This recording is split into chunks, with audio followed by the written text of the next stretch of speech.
Hi everyone, good morning po. So, sa life natin, may mga panahon na hindi natin nararamdaman. We can't feel Jesus Christ in our life.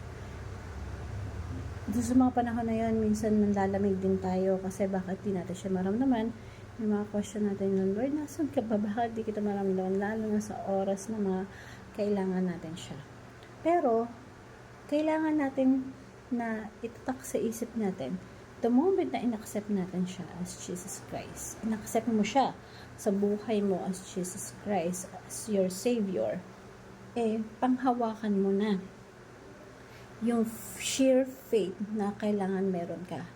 Lalo na sa panahon na hindi mo siya nararamdaman.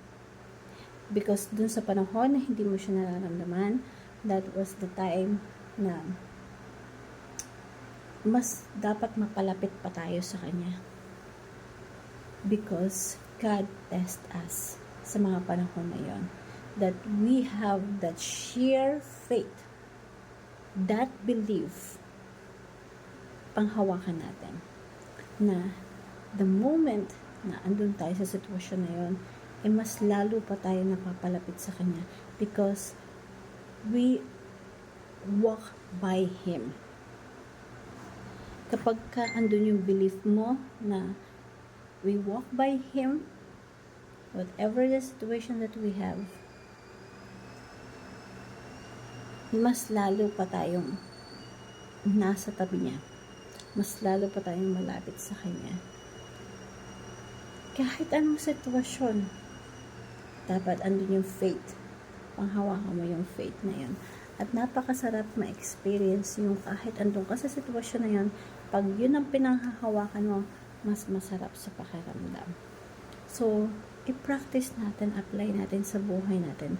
Lalo na dun sa moment na down na down tayo, yung tipong wala kang mapanghawakan sino man, lunod ka na, or hindi mo alam kung sino lalapitan mo, siya yung una mong lapitan.